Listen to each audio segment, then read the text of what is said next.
మొదటి దినవృత్తాంతముల గ్రంథము 9వ అధ్యాయము. ఈ ప్రకారము ఇశ్రాయేలులందరినూ తమ వంశముల చొప్పున సరిచూడబడిన మీదట వారి పేర్లు ఇశ్రాయేలు రాజుల గ్రంథమందు వ్రాయబడెను. యూదావారు చేసిన ద్రోహమునకై వారు బాబీలునకు చెరగొనిపోయిరి. తమ స్వాస్థ్యములైన పట్టణములలో మునుపు కాపురమున్న వారెవరనగా ఇశ్రాయేలును, యాజకులను, లేవీలను, నెతీనీయులను, యూదావారిలోను, బెన్యామీనులోను, ఎఫ్రాయిము, మనష్షే సంబంధులలోను, యెరూషలేమునందు కాపురమున్న వారెవరనగా యోధా కుమారుడైన పెరెసు సంతతి వాడగు బానీ కుమారుడైన ఇమ్రీకి పుట్టిన ఒమ్రీ కుమారుడగు అమీహూదు నకు జననమైన ఊతయ్యు, షిలోనీయుల పెద్దవాడైన ఆశాయాయు వాని పిల్లలను, జరాహు సంతతి వారిలో యెవూయేలు వాని సహోదరులైన 690 మంది, బెన్యామీల్లో పెనూయ కుమారుడైన హోదవ్యాకు పుట్టిన మెషుల్లాము కుమారుడగు సల్లు, యెరోహాము కుమారుడైన ఇబ్నేయ, మిక్రీకి పుట్టిన ఉజ్జి కుమారుడైన ఏలా, ఇబ్నియ కుమారుడైన రగూయేలునకు పుట్టిన షఫట్య కుమారుడగు మెషుల్లాము.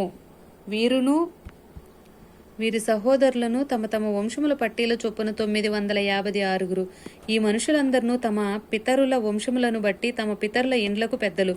యాజకులలో యెదాయా, యెహోయారీబు, యాకీను, దేవుని మందిరములో అధిపతి అయిన అహీటూబు కుమారుడైన మెరాయోతునకు పుట్టిన సాదోకు కుమారుడగు మెషుల్లామునకు కలిగిన హిల్కియా కుమారుడైన అజర్య, మల్కియా కుమారుడగు పసూరునకు పుట్టిన యెరోహాము కుమారుడైన అదాయ, ఇమ్మేరు కుమారుడైన మెషిల్లేమీతు నకు పుట్టిన మెషుల్లామునకు కుమారుడైన యహజేరాకు జననమైన అదీయేలు కుమారుడగు మైసై, మరియు తమ పితరుల ఇండ్లకు పెద్దలైన 1760 మంది కుటుంబీకులు. వీరు దేవుని మందిర సేవా సంబంధమైన కార్యముల యందు మంచి గట్టివారు.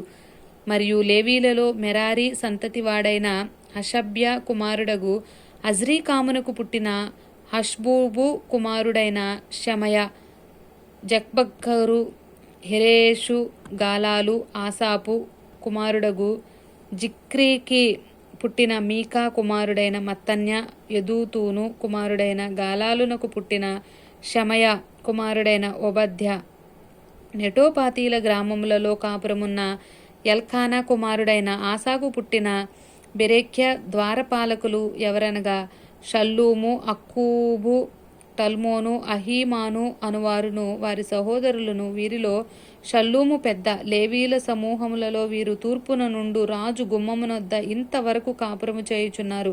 మరియు కోరహు కుమారుడగు ఎబ్యాసాపునకు పుట్టిన కోరే కుమారుడైన షల్లూమునకు వాని పితరుని ఇంటివారిను వాని సహోదరులకు కోరహీలను సేవా సంబంధమైన పని మీద నుండి గుడారమునకు ద్వారపాలకులై ఉండిరి. వారి పితరులు యెహోవా పాళెమునకు కావలివారై ఉండి ప్రవేశ స్థలమునకు కాయుచుండిరి. ఎలియాజరు కుమారుడైన ఫీనెహాసు మునుపు వారి మీద అధికారి అయి ఉండెను. యెహోవా అతనితో కూడా నుండెను. మరియు మెషెలెమ్య కుమారుడైన జకర్యా సమాజపు గుడారము యొక్క ద్వారమునకు కావలి. గుమ్మముల యొద్ద ద్వారపాలకులుగా ఏర్పడిన వీరందరూ 212. వీరు తమ గ్రామముల వరుసను తమ వంశావళి చొప్పున సరిచూడబడిరి. వీరు నమ్మదగిన వారని దావీదునకు దీర్ఘదర్శియగు సమూయేలును వీరిని నియమించిరి. వారికిని వారి కుమారులకును యెహోవా మందిరపు గుమ్మములకును అనగా గుడారపు మందిరము యొక్క గుమ్మములకు వంతుల చొప్పున కావలికాయు పని కలిగి ఉండిరి. గుమ్మముల కావలిక వారు 4 దిశలను అనగా తూర్పునకు, పడమర, ఉత్తరమును, దక్షిణమును ఉండిరి. వారి సహోదరులు తమ గ్రామంలో నుండి 7 దినములకు ఒకసారి వారి యొద్దకు వచ్చుటకద్దు. లేవీలైన 4 ప్రధాన ద్వారపాలకులు ఉత్తరవాదులై ఉండిరి. దేవుని మందిరపు గదుల మీదను బొక్కసముల మీదను ఆ లేవీలు ఉంచబడి ఉండిరి. వారు దేవుని మందిరమునకు కావలివారు గనుక వారి కాపురములు దాని చుట్టూ ఉండెను. ప్రతి ఉదయమున మందిరపు వాకిండ్లను తెరుచు పని వారిదే. వారిలో కొందరు సేవోపకరణములను కనిపెట్టువారు. వారు లెక్క చొప్పున వాటిని లోపలికి కొనిపోవలెను, లెక్క చొప్పున వెలుపలికి తీసుకుని రావలెను. మరియు వారిలో కొందరు మిగిలిన సామాగ్రి మీదను పరిశుద్ధమైన పాత్రలన్నిటి మీదను ఉంచబడి ఉండిరి. సన్నపు పిండియు, ద్రాక్షారసమును, నూనెయు, ధూపవర్గమును వారి అధీనము చేయబడెను. యాజకుల కుమారుల్లో కొందరు సుగంధ వర్గములను, పరిమళ తైలమును చేయుదురు. లేవీల్లో కోరహు సంతతి వాడైన షల్లూమునకు పెద్ద కుమారుడైన మత్తిత్య పిండి వంటల మీద ఉంచబడెను. వారి సహోదరులకు కహాతీలలో కొందరికి విశ్రాంతి దినమున సముఖపు రొట్టెలు సిద్ధము చేయు పని కలిగి ఉండెను. లేవీల పితరులలో పెద్దలైన గాయకులు రాత్రింబగళ్ళు పని విచారణ కలిగి ఉన్న హేతువు చేత వారు కడమ పనుల విచారణ లేకుండా తమ గదుల్లో నుండిరి. వీరు తమ వంశ పట్టీల చొప్పున లేవీల పితరులలో పెద్దలైన వారు.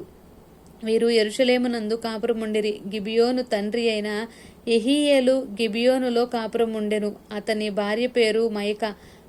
ఇతని పెద్ద కుమారుడు అబ్దోను. నూరు, కీషు, బయలు, నేరు, నాదాబు, గెదోరు, అహ్యో, జకర్యా, మిక్లోతు తరువాత పుట్టినవారు. మిక్లోతు షిమ్యాను కనెను. వీరు యెరూషలేము వారసులగు తమ సహోదరులతో కూడా తమ సహోదరులకు ఎదురుగానున్న ఇండ్లలోనే కాపురముండిరి. నేరు కీషును కనెను. కీషు సౌలును కనెను. సౌలు యోనాతానును, మల్కీషువను, అబీనాదాబును, యష్బయలును కనెను. యోనాతాను కుమారుడు మెరిబ్బయలు మీకాను కనెను. మీకా కుమారులు పీతోను, మెలేకు, తరేయ, ఆహాజు. ఆహాజు ఎరాను కనెను. ఎరా అలేమేలుతును, అజ్మావేతును, జిమ్రీని కనెను. జిమ్రీ మెజాను కనెను. మెజా బిన్యాను కనెను. రెఫాయ బిన్యాకు కుమారుడు. ఎలాసాయ రెఫాయాకు కుమారుడు. అజేలు ఎలాసాకు కుమారుడు. అజేలునకు 6 కుమారులుండ్రి. వారు అజ్రీకాము, బోకేరు, ఇష్మాయేలు, షెయర్యా, ఓబద్యా, హానాను అను పేర్లు గలవారు. వీరు ఆజేలు కుమారులు. ఆమేన్.